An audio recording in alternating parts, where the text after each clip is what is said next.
One piece का episode 1128 इस series का वो मोड़ है, जहाँ कहानी सिर्फ रोमांचक नहीं बल्कि चौंकाने वाली भी बन जाती है। फाइव एल्डर्स में से एक सेंट जे गार्सिया सैटर्न खुद एगहेल आइलैंड पर आ चुके हैं और उनके कदम रखते ही माहौल बदल गया है, जैसे ज़मीन पर किसी शैतानी ताकत ने प्रवेश कर लिया हो। दूसरी ओर लूफ़ी और किजारू की टक्कर अपने चरम पर है और जोरो और लूची के बीच तलवारों की गूंज युद्ध का ऐलान कर रही है। और फिर है बॉनी, जिसने अपनी हिम्मत और दर्द को एक साथ हथियार बना लिया है। चलिए पूरे एपिसोड की कहानी को विस्तार से समझते हैं।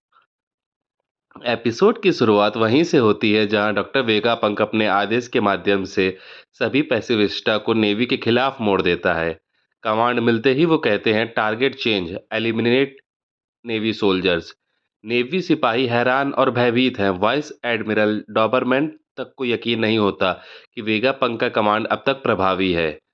वेगा टैंक 8 के अंदर फ्रैंकी और बाकी क्रू राहत की सांस लेते हैं कि पैसिफिस्टास अब उनके साथ हैं। फ्रैंकी उत्साह में पूछता है कि वे नीचे क्यों जा रहे हैं, तो वेगापंक समझाते हैं कि वाहन आइलैंड क्लाउड्स से बना है और सुरक्षित है। फिर वेगापंक एटलस से कहता है कि वह ज्वेलरी बॉनी को ढूंढे।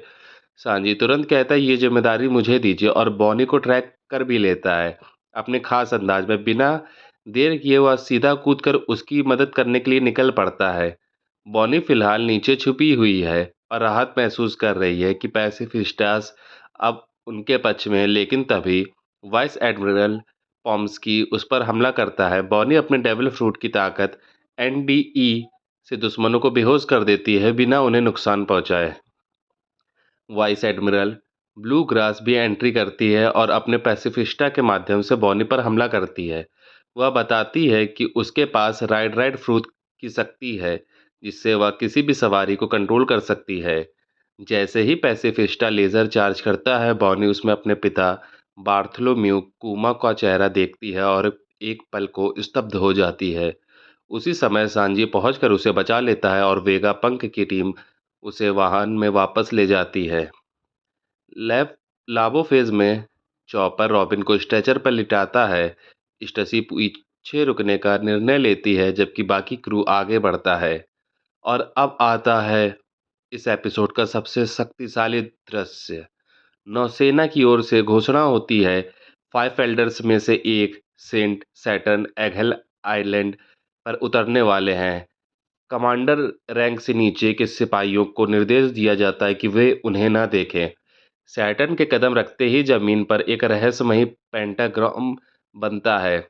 आसमान में काले बादल, हवा में डरावनी तरंगे और एक सिपाही जो गलती से उन्हें देख लेता है, उसकी आंखों से खून निकलने लगता है और वह वहीं गिर पड़ता है। सेंट सैटर्न की आधिकारिक पहचान सामने आती है।